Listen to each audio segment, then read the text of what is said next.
আসসালামু আলাইকুম। এক চাষি ভাইয়ের সাথে কথা বলবো। ভাই আপনার নামটা কি? মোহাম্মদ হাসান। মোহাম্মদ হাসান। তে ভাই পটল তো দেখতেছি খুব সুন্দর, এটা জাতও দেখতেছি বাড়ি টু লম্বা জাত। আচ্ছা, এই পটলের ফলনটা কেমন হয় ভাই? বাড়িটা লম্বা জাত, এটা লম্বা জাত, মোটামুটি ফলনটা ভালো, মোটামুটি বিঘি 10 থেকে 12 মণ সপ্তাহে ওঠে।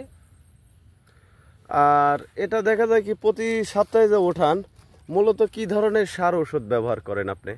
এগুলো খুব আপাতত টিএসপি, পটাশ, ইউরিয়া, হ্যাঁ। পাশাপাশি ওষুধ স্প্রে করতে হয়। আচ্ছা, পাশাপাশি আপনি সরিষার খোল ইউজ করেন না? সরিষার খোল প্রথমত ইউজ করেছিলাম। প্রথমত ইউজ করছিলেন, তাতে এই পটলটা বাজারে চাহিদা বেশি না কম? মোটামুটি ভালো চাহিদা, বাড়িপুর থেকে অনেক সময় নিয়ে যায়। আগামী হাটে কেমন বেচছিলেন ভাই? গেল হাটে মোটামুটি 7-8 মণ বেচছিলাম 10 কাঠা থেকে। হ্যাঁ, এ তো বেশি হয়েছে ভাই। 10 কাঠা থেকে 7-8 মণ তো অনেক বেশি হয়ে গেছে ভাই। চালানের হিসাব, চালানের উপর হিসাব, চালান বেশি আসলে বেশি উঠে। আচ্ছা, এখন কি মাসে রোপণ করছিলেন এই জমিটা, আপনার কি মনে আছে? এটা তো শীতের সময় রোপণ করা হয়, এখন এটা কোন মাসে আছিল আমাদের তো মনে নাই।